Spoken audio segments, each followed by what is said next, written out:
মাঝে উপস্থিত হয়েছেন এবং এই মুহূর্তে জাতীয় পতাকা উত্তোলন করছেন, যে পতাকা বহন করে এদেশের ঐক্য, সম্প্রীতি, সংহতিকে।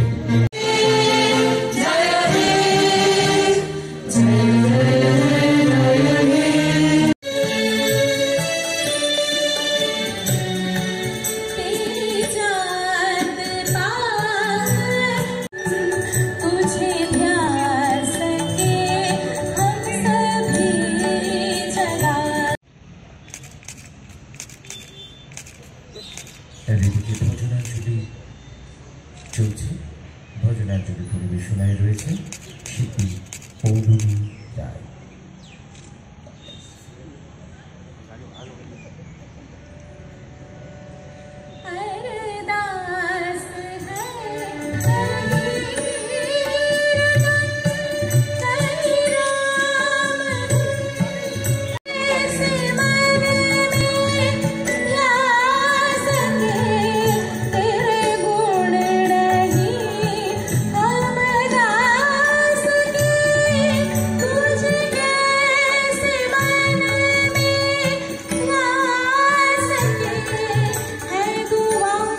সর্বপ্রথম সমগ্র ত্রিপুরাবাসীকে আমি অনেক অনেক শুভেচ্ছা এবং অভিনন্দন দিতে চাই। আজকে আমাদের 155তম গান্ধী জন্মজয়ন্তী, তার উপলক্ষে তো আমি সমগ্র রাজ্যবাসীকে এটাই বলতে চাইব যে আমাদের 17ই নভেম্বর থেকে যে শুরু হয়েছে 2রা অক্টোবর পর্যন্ত স্বচ্ছতা হি সেবা, তো আমাদের যে কার্যক্রম সেটা সমগ্র ভারতবর্ষের পাশাপাশি আমাদের ত্রিপুরা রাজ্যেও হয়েছে।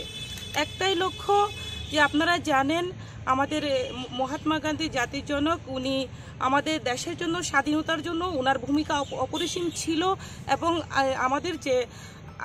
আমাদের যে আধুনিক ভারত নির্মাণ সেই ক্ষেত্রেও উনি ওনার ভূমিকা অনেক ছিল। উনি চেয়েছিলেন আধুনিক ভারত নির্মাণ করার জন্য। তার পাশাপাশি উনি গ্রামের উপরে গুরুত্ব দিয়েছেন। উনি চেয়েছিলেন কিভাবে আত্মনির্ভর গ্রাম, আত্মনির্ভর ভারত করা যায়। তার দিশাতে আমাদের বর্তমান সরকার চেষ্টা করে যাচ্ছে কিভাবে ভারতকে আত্মনির্ভর ভারত করা যায়, কিভাবে ত্রিপুরাকে আত্মনির্ভর করা যায়, সেই দিশাতেই, সেই লক্ষ্যেই আমাদের সরকার কাজ করে যাচ্ছে। পাশাপাশি যে আজকে যেহেতু উনি খাদিকে প্রমোট করার চেষ্টা করেছিলেন, খাদি, তো তার জন্য আমি বলবো সমগ্র ত্রিপুরাবাসীকে আজকে ওনার জন্ম জয়ন্তীর উপলক্ষে আপনারা প্রত্যেকেই খাদির যে প্রোডাক্ট আপনারা ব্যবহার করুন, কিনুন এবং দেশীয় পণ্য আপনারা যে উৎপন্ন হচ্ছে যেগুলো, সেটাকে আপনারা গুরুত্ব দিয়ে সেটাকে আপনারা কিনুন এবং আমাদের রাজ্যকে, আমাদের দেশকে আত্মনির্ভর করুন, সেটাই বার্তা। নমস্কার, থ্যাংক ইউ, ধন্যবাদ। Subscribe to Tripura Info and press the bell icon so that you never miss any latest updates and news on Tripura.